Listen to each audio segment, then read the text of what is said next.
We also got tax cuts, the largest tax cut and reform in the history of our country by far. I hope they don't raise your taxes. But if they do, I told you so. And if you look at the regulations, which I consider the regulation cuts to be maybe even more important, that's why we have such good and have had such good job numbers. The job numbers have been absolutely incredible.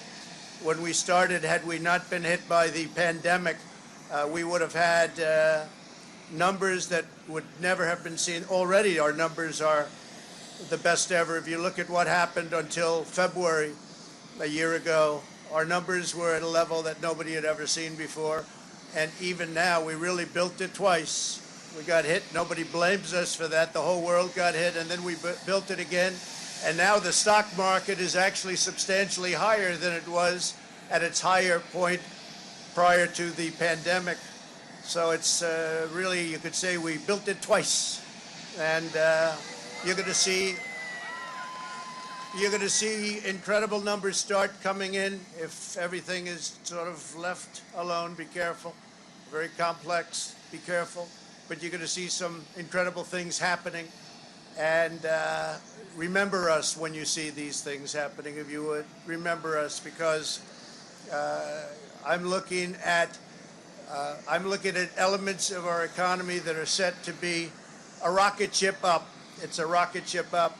We have the greatest country in the world.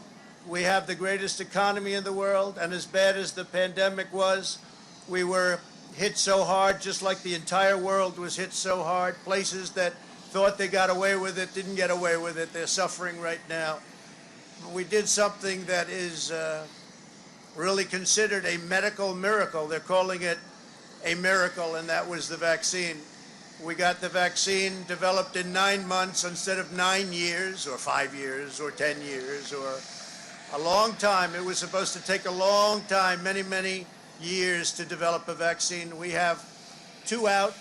We have another one coming almost immediately, and it really is a great achievement. So you should start to see really good numbers over the next few months. I think you're going to see those numbers really skyrocket downward. And I can only say this, we have worked hard. We've left it all, as the athletes would say, we've left it all in the field. We don't have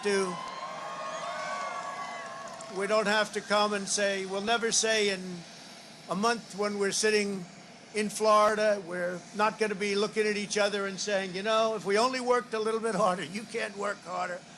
And we had a lot of obstacles, and we went through the obstacles. And we just got 75 million votes, and that's a record in the history of sitting presidents.